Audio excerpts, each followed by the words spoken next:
took a deep breath to forestall the moderate shaking in my hand, whispering my affirmation at the exhale. I'm equipped for this. I'm ready. Earlier than sliding the blue-coated notebook paper out from its envelope, it'd become ultimately geared up to examine my dad's suicide note. It took me nearly 2 years to get to date of popularity and readiness. Years in the past, I used to be called a brilliant, energetic woman who changed into ready to tackle the world, having simply completed high college because of the elegance of valedictorian. I was following in my father's footsteps and acquired a full journey scholarship to his alma mater, where I might also compete nationally on the ladies' track group. All of this was a viable way to help my preferred person within the world, my dad. Growing up, as always returned as I'm able to probably remember. It became just me and Dad. He had advised me that my mom had given in to her drug addictions and walked out whilst I used to be nevertheless a toddler. He always instructed me to appear much like her, which I will confirm by using the images he showed me. That being said, he in no way was capable of locating her. No one knows if she is even alive. My dad didn't hesitate to be the right dad, regardless of losing my mom. You and that I were a crew. He always told me, together, there's nothing that we won't take care of. And that became proper. Each day, he'd take me to high school and head instantly to paintings, just to come back home and trip me to all of my extracurriculars and nonetheless make time to assist me do my homework and reading. Okay, so now and again, he pressured me to do my homework, but it continually was given completed earlier than the mattress. Dad became surely my pleasant buddy. Our bond was something maximum other women simply couldn't recognize, as they constantly fought and argued with their fathers. No longer me though.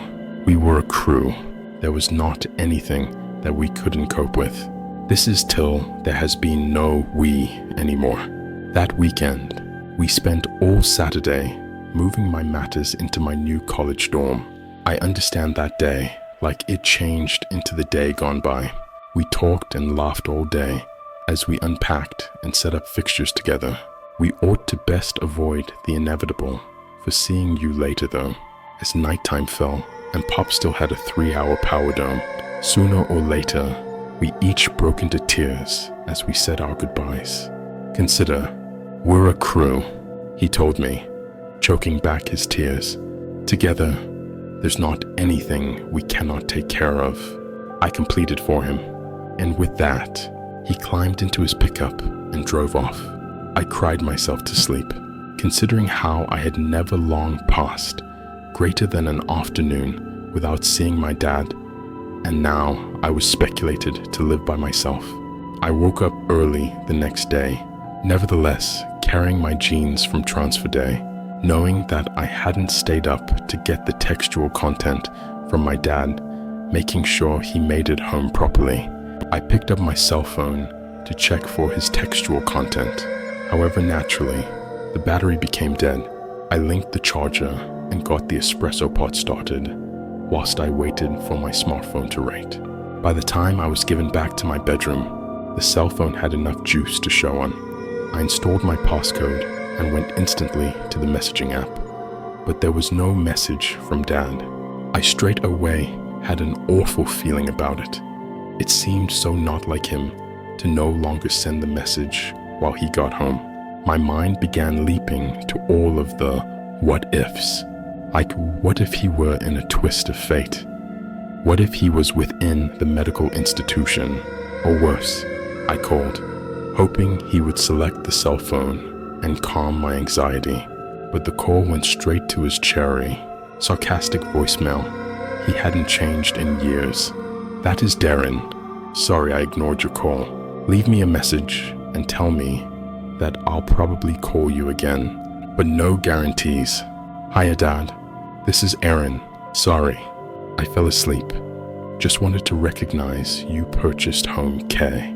Name me. Love you. I'm certain he simply fell asleep and hasn't got up, but I advised myself out loud. I endured trying to reassure myself that not anything turned into incorrect, but it didn't help. I just couldn't quash that feeling that something turned into incorrect. An hour had passed. Then 3. I need to have called at a minimum a dozen times. However, each name had the identical result, directly to voicemail. By the time it became noon, I knew something had to be incorrect. Very incorrect. If my dad slept till 7:30 a.m., that changed into napping in for him, even on a Sunday. I did the following component I ought to think of, and known as my Uncle Dan, who lives best 25 mins away. Yeah, Uncle Dan, sorry to hassle you. However, have you ever heard from my dad? He by no means called to say he became domestic closing night, and properly, he hasn't replied to his cell phone. Oh, I'm positive he's great. He's likely simply drowsing in. He's an empty nester now. Or maybe he's just operating on that old Camaro. Maybe he'll subsequently get it jogging, Dan said with a snort. Look, I said, even as I was pacing my room, truly aggravated by his lack of challenge, can you simply please do me a favor and cross-take a look at him? I'd like to, but I'm on the lake right now, having myself a pleasing quiet fishing ride. However, let you know what, in case you haven't heard from him later this afternoon, I'll prevent you from being domestic and smack him for you. All right, thanks Dan, I stated earlier.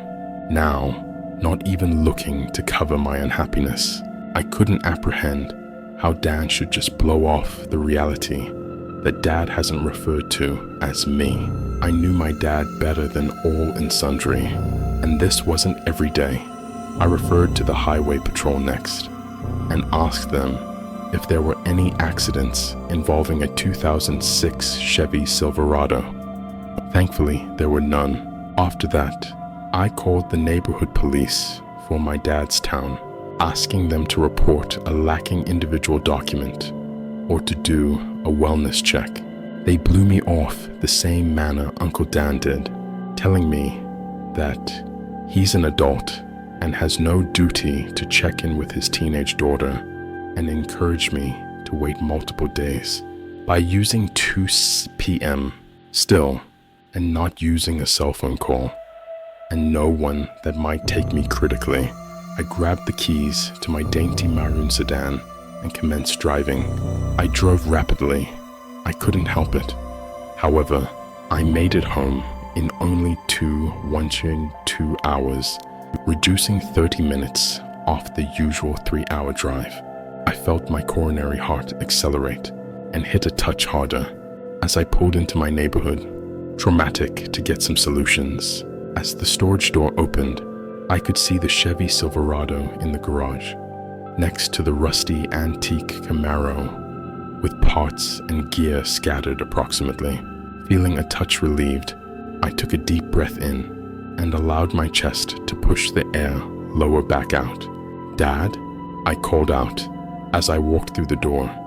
His keys, wallet, and cellular phone all lay in an area on the old, beat-up, brown shelf next to the door. Dad, are you home? There has nevertheless been no answer as I peeked out into the backyard.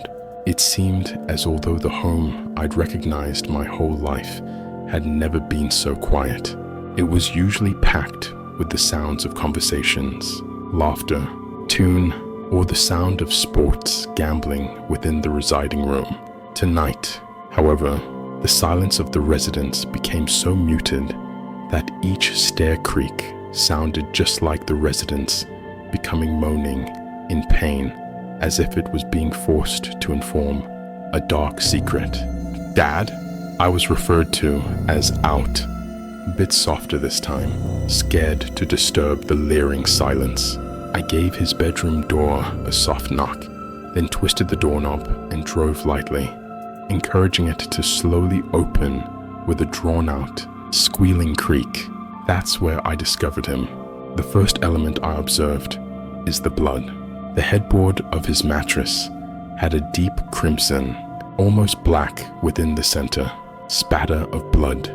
It was as though someone had stuffed a big water balloon with blood and launched it at the headboard. The splatters of blood projected upwards from the headboard, leaving long streaks of blood up the wall and even onto the ceiling.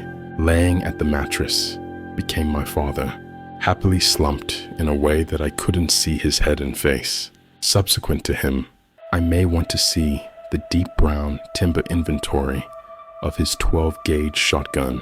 That isn't picture I won't get out of my thoughts. The harder I try to no longer reflect on it, the more I consider it. It haunts me every day and every night. I often have nightmares where I watch a darkish, discern vicinity, a shotgun to my dad's head, and pull the trigger, sending blood and brain remember flying throughout the room. I always try and prevent it from happening, but I'm not able to transport. That nighttime, I learned what surprise virtually is. It's as if the part of my mind that controls how rational humans need to act surely broke. I know I referred to as 911. I realize I advised them someone turned into useless, but I barely take into account anything else from the following occasions till the funeral and the time the detective informed me that my father's demise had been ruled a suicide. Detective Tilly became her name. I continually stored her card in my nightstand. She handed me a Ziploc bag. Internal became an off-white envelope that changed into as soon as sealed, but had carefully been opened. On the outdoor, written in black ink, my call turned into written. "It's addressed to you," Detective Tilly said. "We had to procedure it for proof. However, the case is closed, and this belongs to you." The next factor she exceeded me was her card, with a tender touch on my shoulder and a promise that I should call any time, below any condition. Over the subsequent 18 months, my lifestyle can most effectively be defined as an absolute mess. I used to be hospitalized 2 times, not for bodily injuries, but psychiatric ones. I'd virtually neglected eating and ended up critically underweight. Once more, I used to be reputedly found with the aid of police, walking down the toll road at nighttime, barefoot, wearing only shorts and a T-blouse. I don't understand that. However pointless to say, I did not now become following via with university. Once I wasn't an unaffected person, I stayed with my Uncle Dan and Aunt Molly, who kindly took me in and handled essentially all of the affairs. Over the past 6 months, thanks to the help of Uncle Dan, Aunt Molly, my psychiatrist, and my therapist, I've made progress enough to eventually begin feeling like an everyday character again. I'd been weaned to low dosages of the pills that help me sleep, and my therapist, and that I had decided that I used to be subsequently in an area wherein I may want to and have to study the suicide letter addressed to me. Erin, I want you to know that I'm sorry and that none of this is your fault. Ever since your mother's death, the only thing that brought me happiness was being your dad. Now that you are off on your own, I don't feel as if I have any reason to live. I love you, Dad.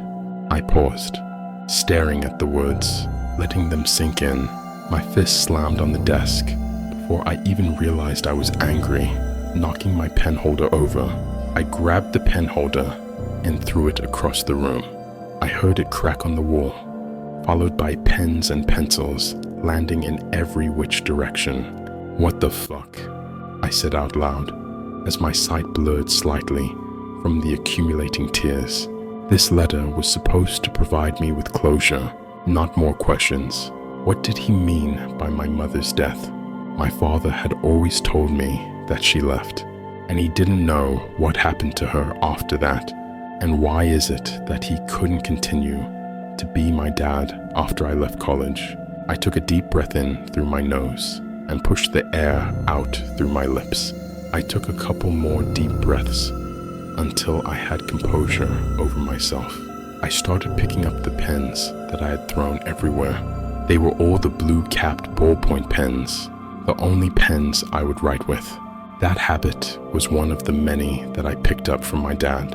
That's when the oddity of the note struck me, something I hadn't thought of until now. The note was written in black pen. My dad only ever wrote with blue pens, as if he had some sort of paranoia with using any other ink. I rushed back to the note and looked at it more intently. The black ink on the paper didn't seem right, and not just the color, but the lettering as well. I rushed to the closet and pulled out the old orange shoebox that contained every card my dad had ever left me. On top was the card he had given me along with my graduation gift. On the top front, written in blue ink, was my name. I placed it next to the suicide note, written with black ink. It was different. The handwriting was close, but different. My dad wrote the E in Aaron with straight lines and sharp points on the graduation card. But on the suicide note, the back of the E was curved. There were other small differences as well, such as how on the note, the handwriting was slightly more slanted than on the cards my dad had given me. Over the next few hours, I pulled out every single card and analyzed the handwriting, comparing it with the suicide note. The more I read, the more I became convinced that the suicide letter was written by someone else. But who?